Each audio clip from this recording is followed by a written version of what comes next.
So what we're going to do right now is we're going to transition into levels of uh, the four levels of influence. Four levels of influence. The Latin word for influence is influentum. All right, and it means flowing in. Okay, you're going to be, if you have some influence, you're going to be flowing in something. You see my That's movement not here? influenza, right? Not influenza. Okay. Of course, we have a lot of that going on right now. Well, they have stuff flowing through them too. So, so we want to remember the flowing in. So when you think about influence, just this. Remember, I like to get those word pictures. Let's think about a little bit of movement, a little bit of flow. Okay, a little bit of flow. Because when you're flowing in something, it's coming up out of you. It's a part of who you are, and you're able to share that with other people almost without even thinking about it, without even putting a lot of effort into it, because it's really a good part of who you are. Somebody ought to get excited. Okay, so but before I show you the four levels of influence, I want to take you through the four levels of value, because it really kind of ties together. And some of you may have seen this before, but it's okay. We can have a refresh. Is that good or good? Right.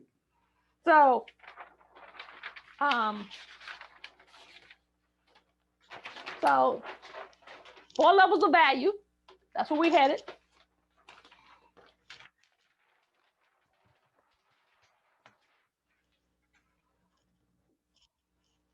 On the floor. So the four levels of value have a lot to do with where we are on the scale of earning potential. So the first level of value is called the implementation phase. The next level is called unification. Communication is the third level, all right? And imagination is the fourth level. So let's just start with this implementation level.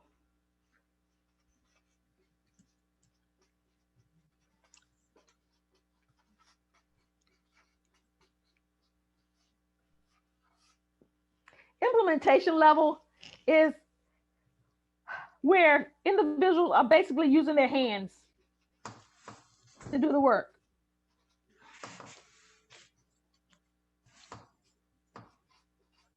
Tina, I'm sorry. What's that word? The big word you wrote there? I can't see it. Implementation. Implementation? Yes. Thank you. Okay. No worries. Yes, speak That's up. the first one? Yes, implementation. Thank you. I just pinned your video there, Tina. So if you need to change it back, you'll want to change it to the other view. But Yeah, that might help. I can still see everybody, so I'm good. Thank you. But we can't see your presentation. We can't see your writing. You can't see it? No. If you go to speaker view, that will help. Upper right hand corner, change the view to speaker view. Then I can't see you guys. Speaker view. Now, Tina, you're going to want to keep it on the gallery view so you can see all the pictures. But all of our friends who want to see Tina bigger in her screen, change your view settings to speaker view. Thank you. Okay, are we good? Oh, I can see you. Amen. That's how that works. Very good. That way I get to continue to see all of you, okay. which brings me a lot of energy. It gets me excited. It's flipping back and forth. Why is it doing that? Because whoever's talking, it'll go to the screen of whoever's talking. But if you pin me up at the top, it'll hold it still. Let me see. I'm learning. Pin. So implementation, that's when you're using your hands. And basically at that stage, the person who is doing the work generally isn't doing most of the thinking. Somebody else is somewhere thinking about, what to do, how to do it, how we're going to go about it. So, and these people usually make from minimum wage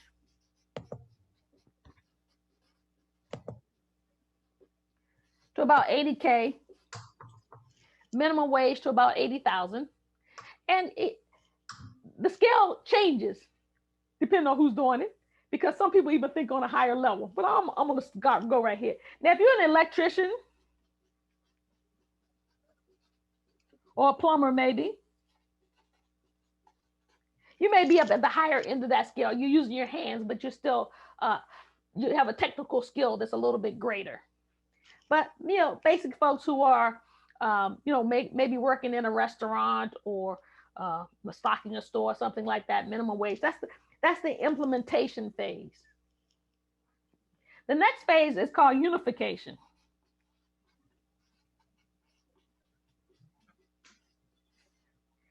And that's anywhere from, 80K, maybe 120K, something like that. Maybe a little bit more, a little bit less, give or take. Okay. Now this phase here is usually the management phase.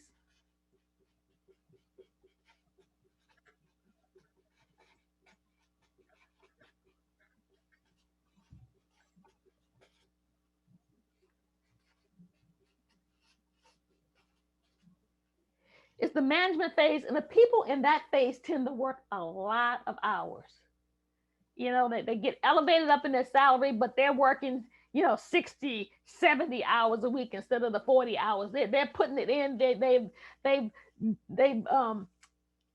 given up their time in order to build. Maybe it's their own business. Maybe they just are in middle management at a company somewhere, but they tend to put in a lot of hours.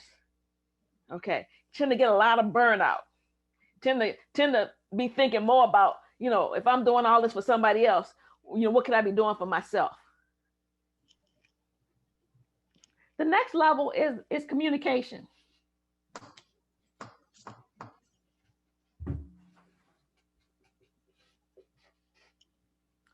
And that's that 120K, give or take, to maybe a million plus, a little bit more, a little bit less. That's when people start using their mouths. That's when they're speaking.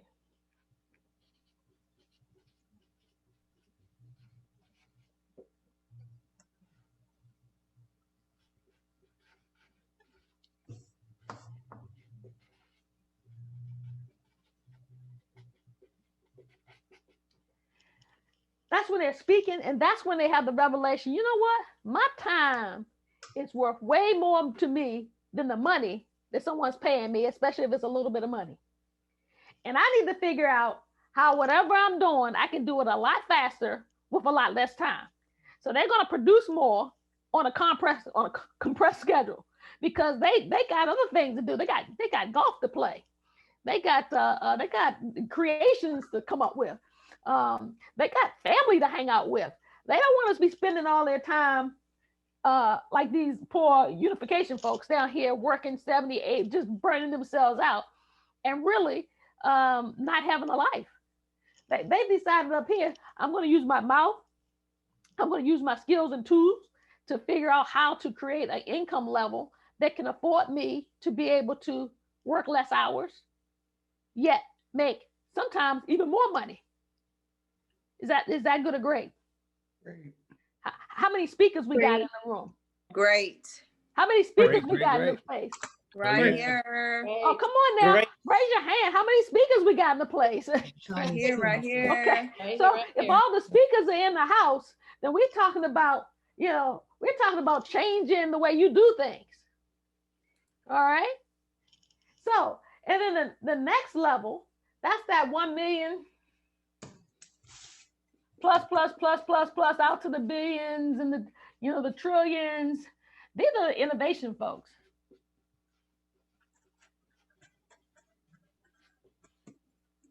These are your Disneys and your Microsofts. These are the people who have used their mind to create things that are going to make lasting income for generations and generations and generations and generations and did I say generations to come? They ain't playing around with this stuff down here. They on a totally different level. They're coming up with some stuff that's gonna make us go, ooh. See, when my mama was young, she didn't know nothing. She had no idea we'd be walking around with a phone in our hand, with a computer in our hands, because they didn't even hardly have a telephone. And now they're walking around, the telephone is the computer. It's a new day for somebody who's born back in 1934. So it's definitely a new day. Okay. So the reason why I wanted to share the 4 levels of value before I did the 4 levels of influence is because over the course of my life, I've realized a few things. I think back and I remember when I was in school, and I remember that school was such a struggle and that I had such a difficult time learning and reading. They had to work 3 times harder in order to, get what other folks were. I remember that. But when it comes to deciding what I wanted to do, in my mind, I was thinking, I gotta level up because I want something different and better. I gotta level up. So it wasn't enough to just say, this is a struggle, this is hard. That's what it is. It's going to be what it is. But I have to level up so that, I didn't want my story to be down here. It's nothing wrong with your story starting off down here. Okay. But if you have ambitions and if God's put something in you, then you got to prepare yourself, get yourself ready to go what God has for you, because what it appears like on the outside may not be what it is. And once you know what's in the inside, eventually it's going to come up if you allow it. And so I needed to figure out how I can get from down here and go up this. So I had to figure out how to level up. So when it was time to go to college, I had to decide to go to college because I wanted to level up my education. I wanted to level up how I was thinking, what I was, how I was learning. And then even past college, then you just start self-studying and learning because you want to be at a different level. I'm steadily leveling up. Okay. And then when I, was able to get a job and you get to working, and then you understand that, you can get to management, you can get all in this space, but then you can spend so much of your time for somebody else. And you're like wondering, where's the time going? What am I getting for myself and my family? And then you realize that you have a side hustle. Because see, I've had a side hustle for as long as I can remember, because my daddy taught me, you got to have a side hustle. He told us you got to have a side hustle. My dad could make shoes. Okay. He's a cobbler. Way back in the day, they had cobblers and shoemakers. And he taught us you got to have a side hustle. You got to have something else to fall back on in case things don't work out, because you never know what's going to happen with a job that you don't have control over. Right? Somebody say amen. Amen. Anybody had a job that something happened and you didn't have no control over it, yet you found yourself doing something else the next day, and you come in, you go, I'm sorry, but no, we don't have the resources. Yeah, didn't have to be anything to do with what you were doing. Wasn't about your skill level, wasn't about how well you performed or didn't perform. It was about what was going on with their bottom line. Okay. Now, fortunately, I didn't have that happen to me, but I know some folks. Okay. So can I get a witness? Because that happens. So, you mean job security is not working for somebody else? Oh, say so, Ben. Say so. I may know of what you speak. So you don't know my background, but I've worked at some of the biggest companies on the planet, including Microsoft, including the Walt Disney Corporation. And let's just say that they don't care who you are as a person. You're just a number. Just a number. Okay, because they're building their vision. They're building their lifeline for their family for generations to come. That's right. You just working into it. So what I figured out was that I had to level up my side hustle. So when I walked away from the job, I'd have something else going on. So how many of you need to level up what you're doing? How many of you need to, put a little something extra into what you're doing? Yes. You got to level up so you can continue. Maybe you're at the unification and you got to level up. You got to go up to the communication.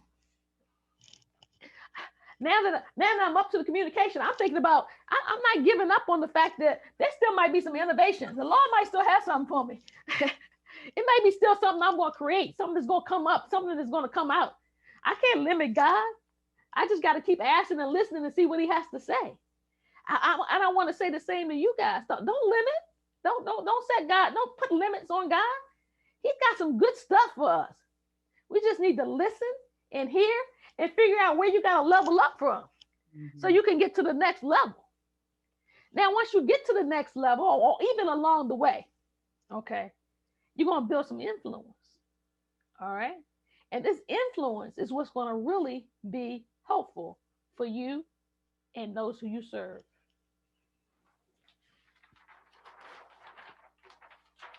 You know, Tina, while you're moving that, I don't know if our friends have seen your signature in your email, but you say chief servant in your email. And I think that that is an amazing way for us to talk about what it is that we're called to do. We are all called to be servants. And the more that we serve, it's amazing how all the rest of these things just fall into place. Yes, indeed. Thank you so much, Ben. That's the truth right there. That's leveling up. It's not enough to just be. We were called to serve. We were called to give him praise. Okay. So we got to level up. So now I want to talk about the 4 levels of influence. I'm pretty proud of this. I'm gonna brag a little bit because I actually created this. I created this. This is my model. And this is really the first time that I publicly am going to go through the entire model with you guys. Woo-hoo-hoo. Somebody want to get excited for me. Somebody want to get excited. So thank you. There are 4 levels of influence. 4 levels. All right. What are the 4 levels of influence? That's easy. Implementation. That's value. The 4 levels of influence. Influence. Oh, so I haven't told you my model yet. I want to know what you guys think. Oh. So I shouldn't say what's the 4. What are some ways of influence that register with you, that resonate with you guys that you can shout out there? And then we're going to hear about mine. Connection, Audience being able to connect. Connection, okay. Communication, okay. Audience influence. Influence, okay. Engagement, okay. Leadership, okay. Emotional authenticity, financial, and genuineness. Emotional authenticity, genuineness. servitude, compassion. Somebody say certitude? servitude. Servitude, okay. All right. Well, I'm going to try to do the whiteboard and make sure this is the. Tina, I feel like I need a drum roll. I'll work on that for tomorrow. I need to have like a drum roll. I'm gonna try to do the whiteboard. If it doesn't work out, I'll go back to the paper. Okay. The first one is called talent reveal. Oh, that's right. Okay.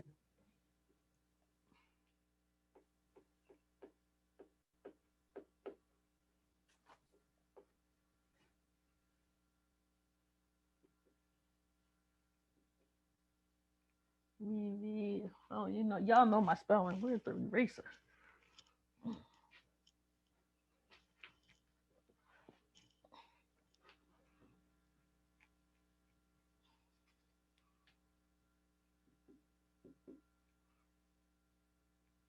Talent reveal. The next one is called talent training.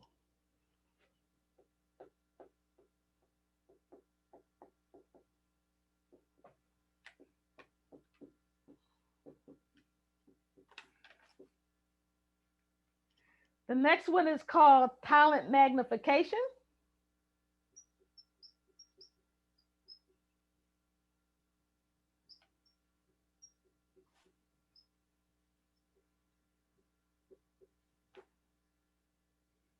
And the last one is called talent touch.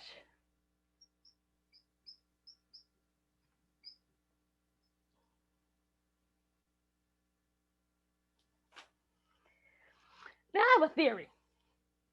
You know, that science and engineer stuff, and you start thinking about all these theories and, how does stuff work. And so I got to thinking, folks were talking about influence, and they were talking as if influence only showed up when you were, maybe you're 30, 40 years old, maybe you're 50, 60, whenever you got, maybe you built something or you worked your way up in something and doing all these things that somehow your success helped you to have some influence. Well, that's true. I can agree with that.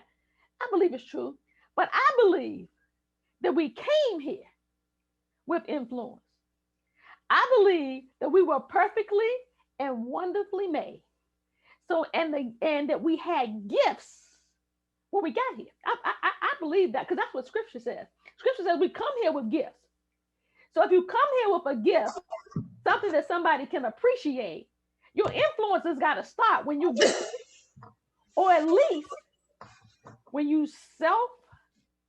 when it becomes self-evident to you, when you become self-aware.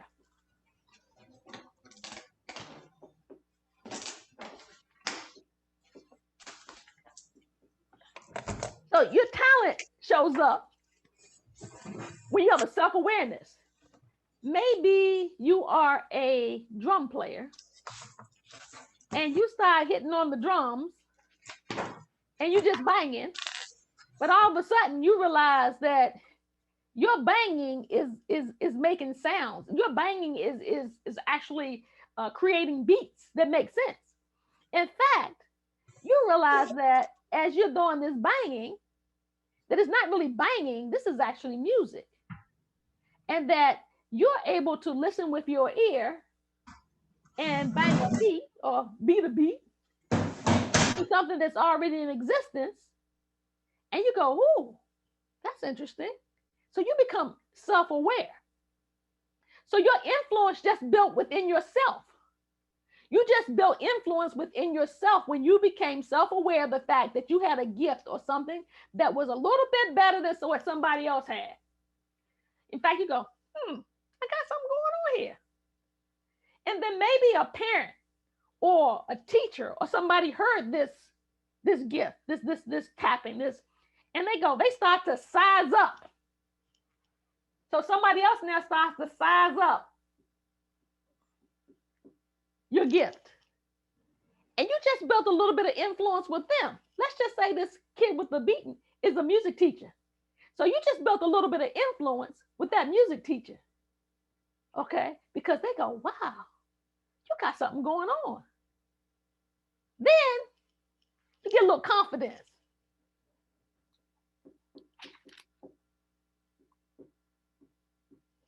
And you start to show off. You start to show off. You start showing your friends. You start showing the people, around the way. You start showing people that you don't even like, because now you got something going on that they don't have going on. And they recognize it as well. And they go, oh my gosh. That's interesting. You just built some influence. Because when people recognize a gift, when people see something in you that is different or a little bit more elevated than what somebody else has, it gives you a level of influence. Somebody talk to me now. Does it sound like you got a little bit of influence coming from birth? All right? Yes. And so when you do talent training, you don't figure all this first off. Now all of a sudden you're going to start to practice.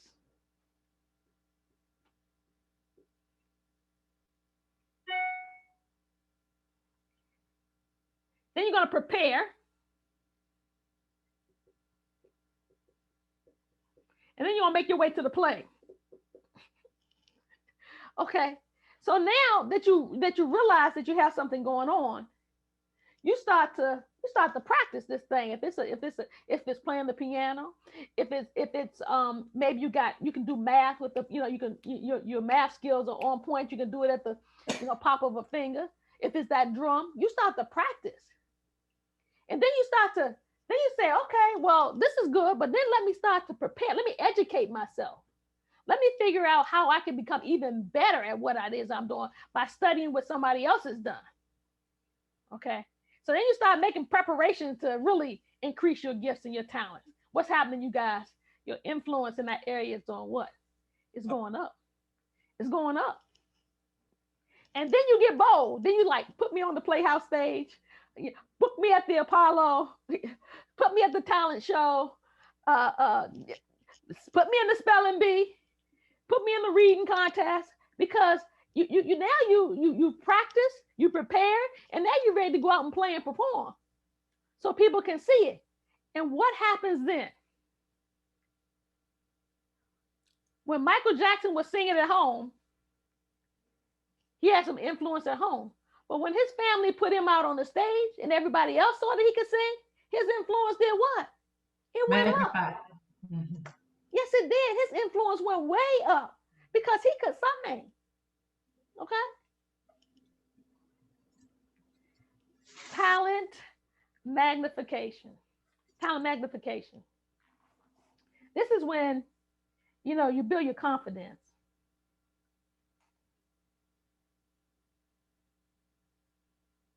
Sometimes when we are going forward, things are going so well. They're going so well. But the enemy has a way of when you're heading up, he finds a way to pull the rug from underneath of you and make you, self-doubt or try to figure out what the heck is going on. Let him in the room. And you get to the point where, wait a minute. Everybody was looking at me. I was doing so great. But now my voice changed. Mm-hmm. Okay. And so then you have a little issue with your confidence. So now at this point, you have to figure out a way to say, okay, this has happened to me. I want to get through this. So you have to engage in activities that's going to help you build your confidence. And sometimes that is just pressing through whatever it is to get to the other side. Mm-hmm. Sometimes that is just somebody saying, you know what? You're still great. You might have had a little glitch here, but you're doing good. I see you. Hang in there. Keep at it. Could be a coach, y'all. I'm just saying. But then you realize that there's some competence.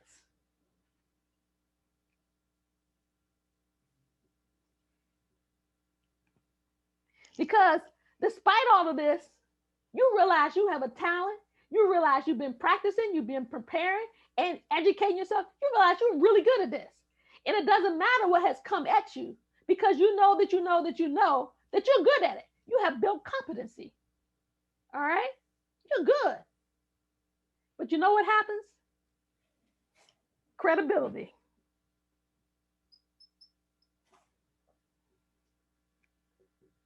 That's when somebody starts to say, you know what? You're good. And I'm going to tell somebody about it. And somebody else says, that's good. And I'm going to tell somebody. And all of a sudden, you're building this credibility off of what somebody else has seen and said, off of what somebody else has seen in you and said about you. Now your credibility is going way up. All right? Y'all still with me? This is level 3 of your increasing your influence. Level 3. Got one more level to go. So what do? We did a talent reveal. We did a talent training. We did a talent magnifying. You see how this magnified by the time you got to the point where you had the credibility? Mm-hmm. The next is the talent touch. Talent touch is when you're cultivating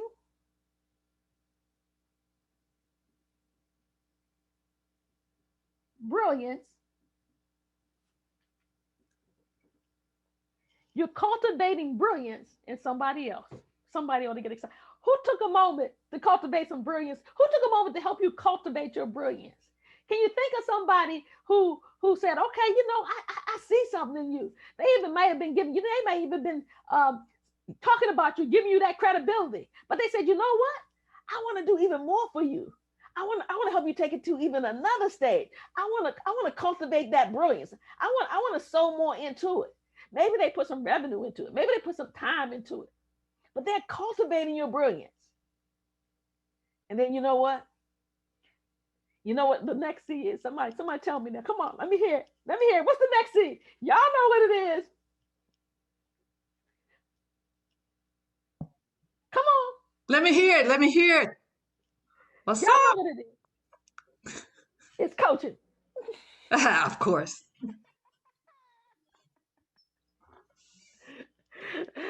See, coaching will alter your actions and transform your thinking. It's a distinctive dialogue that you have between you and someone else that's going to help you take your journey to the next level. Somebody ought to get excited now. Because if you had a coach and you had some of those revelational moments, you know what I'm talking about. You know what it means to say, aha, I got it. Okay. Somebody ought to get excited. So that's number 3. But see, by the time you get to this talent touch, I kind of like equating that on the 4 levels of value up at that communication and implication level. You see, you're up at that point now, and now you're able to mentor, coach, teach, link arms with somebody else. and help to pull them up. We're talking about growing your influence, people. What does that look like to you? And then the last C is consulting. I know you can't see this, but I'm writing it down here anyway. Consulting. The last C is consulting. And see, at this point, sometimes we just need to get things done faster because we want to get it done. We don't want to be spending 5 years. We want to condense the effort so we can get the result faster. So then we go out and we lock arms with a consultant. And that consultant says, hey, you need to do A, B, C, D, E. And when you do A, B, C, D, E, it's going to get you result A, B, or C. Or should I say A, B, B, or C, C, because it can't be the same as the steps. But it's going to get you the result that you want. That consultant, you're going to pay them some sum of money in return to get some knowledge and wisdom so that you can do something that might have taken you a longer period of time because you want to condense that time frame. Was it Barrett who said people don't want to do, they just want to have stuff done for them? Okay. And so a lot of times we don't want to do. We want to have stuff done for us. And that's not always a bad thing because sometimes there's other things that we want to be doing. There's other things that we need to do to get our message out there. And so in order to wrap our arms around and hold close time the thing that's so precious to us, sometimes we have to pay for some other services. Mm-hmm. Okay. You know, I know the young lady that does my Instagram, helps me with my Instagram. She's like a lot better at it than I am. Okay. Looks a lot better when she does my posts than when I do them. And not only am I showing up better, but I have taken something off my plate. Okay. And so we're talking about influence. We're talking about how it is that we can increase our level of influence so that we can have more impact to the people that we're called to serve. We're talking about multiplying messages. We're talking about making some changes, moving forward and getting things done. So the next part of my presentation here is to have a little bit of a conversation with each one of you. Hey, and Tina, I want to talk about. We got a couple of friends that are asking, can you move away from the board for a second so they can make sure to get all your notes? Okay, there we go. I think I got the wide angle camera. You can still see me over here, correct? Yeah, absolutely. Thank you. No worries. I appreciate it. Thank you, Ben. So what I like to do is spend a little bit of time interacting with you guys in the audience. Let's talk a little bit about what it means to you to have influence. And which one of these categories? Maybe let's start out at the beginning at the talent reveal. Is anybody going to be brave enough to say, you know, when they realized that they had a little something going on that they didn't think most other people had going on, and they go, oh, I think that makes me feel a little bit special. She said that should. I'm asking Stella to take on that one. Ella the Stella? Ella, I'm gonna ask her to take on that. I think her story is excellent. Oh, I'm gonna push her out front. So what's the question? I'm sorry. The question is, we're going to go up here to the talent reveal. When did you become self-aware that you had a gift and it set you a little bit aside from everybody else? You go, oh, I'm a little bit good at this. I think for me is when I was younger. I mean, one of the ways I got out of trouble was just kind of making up stuff, you know. And so if my grandmother told me to do something or she asked me something, instead of me telling a tale, I would make up something and make her laugh to get the kind of deflect from getting in trouble. And so then my aunties, they would always laugh and say, this gal, you know, this is a handful. And so the more they laughed, the more I started just kind of making up stories. And so I think that was kind of the beginning of how I realized, like, I can do this and people will laugh and then I'm not in trouble anymore. So, and then I started doing it more and then I started showing off. And, you know. You started showing off, huh? I did. I'm like, okay, this is working for me. So that's pretty much the gist of the talent reveal. Okay, that's fair. Good. Did that fall right into my model, y'all? Yes. I'll pay you later, Christina. That helped me. But that's a perfect example of someone who has a self-awareness. Notice the auntie started to laugh at what she was doing. They were just giggling there. Now they think it's funny. Now they're on her side and she gets away with X, Y, and Z and gets out of trouble. And then she goes, "Oh, this really works. Now I'm gonna show off. Now I'm gonna mess with my friends. I'm gonna mess with my playmates. Now I'm gonna go out there and I'm gonna do my thing, and they're gonna laugh, and we're gonna have some fun." Yeah. But I'm willing to bet you that you kind of went through a process. I bet you after a while you said, I better start practicing and preparing so that I can get on the stage, so I can go to the Playhouse.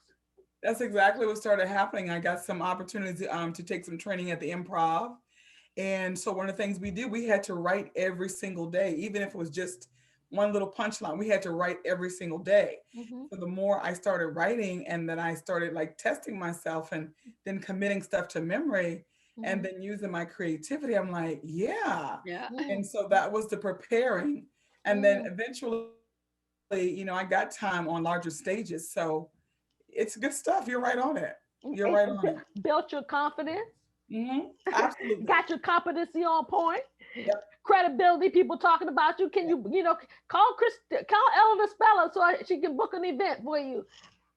And then now in this season, in the talent touch season, where now you can go back and take somebody younger and cultivate their brilliance. And help them through this training phase. Somebody ought to get excited. We're talking about increasing your influence. Because as she goes and helps other individuals with their talent and their creativity, helping them cultivate their brilliance, she's helping somebody cultivate their brilliance, but it's increasing her influence, not just with that individual, but with other people who are watching her, as she cultivates somebody else's influence, somebody else's brilliance. Okay? Am I making sense here? As a result of your teaching and your coaching, I was encouraged to do a comedy workshop for beginners, a comedy workbook journal for beginners. And so that is complete. I just have to get it edited and all the other stuff. And Coach kept saying, "Christina, you can write this, you can do this, you can teach." And I just didn't see the part of teaching because I've always been the clown, the comedian. And I'm thinking, well, I'm just silly. But she's like, "No, you're a leader in your own right. Right. You're a teacher." And I didn't believe it, but the more you poured into me, it's getting me teary-eyed, but it's helped me to realize, like, I got the goods. And so I'm no different than Monique. I'm no different than Kim Whitley. They just took action. And so having this training before and now here today, it's really feeling something up on the inside, like a cool peppermint patty, give me a tingling feeling. Just not enough people have seen you yet. You just haven't gotten up. Your stage hasn't grown wide enough yet. Hold on. Hold on. Coming. It's coming. It's coming. Just hold on. But perfect example. And I wouldn't have pulled you out of the audience to do that, but I appreciate it.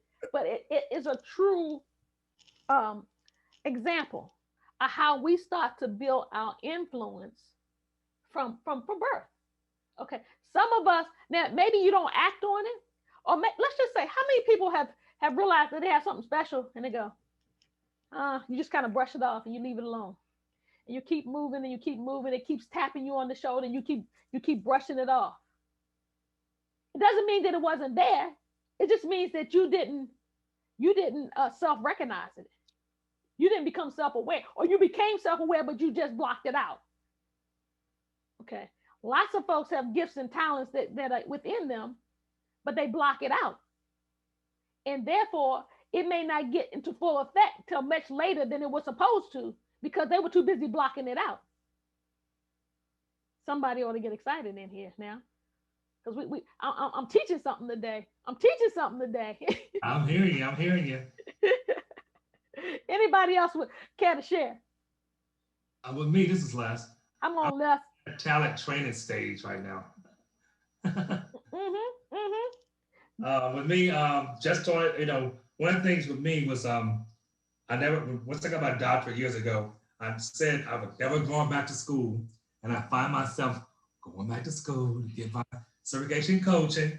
And right now, I'm at the practicing and preparing stage right now. My classes, I'm doing my one-on-one peer coaching, getting all the evidence-based stuff, because I'm actually doing an IO Psych evidence-based type coaching where cool. IO Psych background with the coaching. And that as and now with this session here gave me a new perspective, a new idea of trying to find my niche. What I want to do, because that's one my little teeny thing in my class is like, what is your niche? What do you want to be when you finish? What do you want to be when you grow up? And taking this workshop alone, it's I don't have to lose myself and lose my faith, my religion, and whatnot. I can take that with me, my coaching. I don't have to do coaching based on what they say. I do what I know and what I believe in. Hey, thank you, Les. Thank you. I'm so glad that this is adding value to where you are in life right now, and value where you are in life right now. But I know it's not going to be soon. Not going to be too much later before your credibility is built, because I know you, Les, and how you go all in. And so once you get out there and get the coaching and the word gets out, watch out, corporate America. Here he comes. Okay, watch out. Just remember me. You're on those contracts. Just remember me, Les. Remember me. Oh, I definitely will. I'm teasing you guys. I just like to have fun. There's no sense in us doing a whole lot of learning and not having any fun whatsoever. Would anybody else like to share? Come on now. You guys, you don't even have to tell me your whole life story. Just pick one of these portions and talk to me about where you are and where you're trying to go, or where you've been and how you move from one level to the next. All these leaders in here now, come on. Okay, I'll go. This is Miriam. Talent reveal. I have different areas in my life where talent reveal has been prevalent, I should say. Whether it was self-aware or whether someone else recognized whatever that talent was and said, okay, let's see how we can move her from one step to another. So then it was the practicing and preparing, and then actually getting out there. And then comes the confidence of being able to either sing a song or being able to organize different things, such as now I'm organizing my house to move, to have some work done on it. But before you can have renovations done on your home, there is things that you have to do to prepare. You have to, how to wrap those things so that they won't break. So then there's the confidence in being able to get that stuff done. And my credibility is that it's all nicely done and it's there. And to have the tools. I think someone's not in this section, but spoke about having the proper tools to be able to do things. If you're in singing, you have to have the tools to help you reach your goal. If you're moving or packaging your house up, you have to have the right tools to do that. You need a pen and you need tape and you need all that kind of stuff. So all of these things sort of play into life cycle. And these things that you are explaining here are excellent ideas. I like them all. So that's my story. Thank you so much for sharing. I heard you say that it pairs into all parts of life. You could even see this even in your moving task, right? How this can relate to that. And I also heard you when you're talking about your singing, you started to build that confidence, but then you had to work on that competency, making sure, because when you build up your competency, your confidence increases. Yeah. Well, I think the confidence also comes from the practice. And the more you practice, the better you are prepared. And then comes into play. When you get on stage, you got it.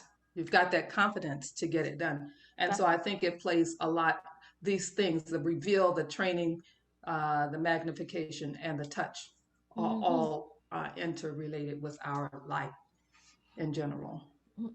Exactly. Go ahead. I just want to say that for both of those individuals Miriam and her singing. She has always talked about practice, even when now, in choir rehearsal. But I want her also, Miriam is excellent organizer. And she talked about packing her house, but her administrative skills are excellent. And I just wanted to shout that out about her. So it sounds like, Miriam, that you might be able to slide even down in this talent touch category and start to cultivate the brilliance of somebody else's organizational skills. When you see them, you can latch on with them, and that's probably a good YouTube video or a good some kind of video that you can create to sell to help somebody else, because there's a lot of folks that don't have that organization skill. And maybe somehow if you can package that organizational skill in a way that the market wants to purchase, be it whether it's, actually showing them on a YouTube platform, talking to them about it on a podcast platform, maybe that's a way to get a little profits, increase a little income. You're muted out, Miriam, if you're talking. Can I unmute her? She's talking. Yeah, I got it. But that also plays into the talent touch, which is consulting that you're referring to. You became a coach. And so the consulting portion, I think I would be more interested in, such as I've just taken on a new client, because she's that person who needs that organization. Because like you said, you mentioned something, you have to get some of those tasks off your plate. That's right. Because having a business can become overwhelming. And so I see myself in that vein, consulting to help someone continue to build whatever it is. We're helping each other. Helping each other. That's a win-win right there. There you go. That's all I'm saying. Thank you for sharing. That's another extension of when you're cultivating, the brilliance in someone else. You may be doing some bartering. Okay.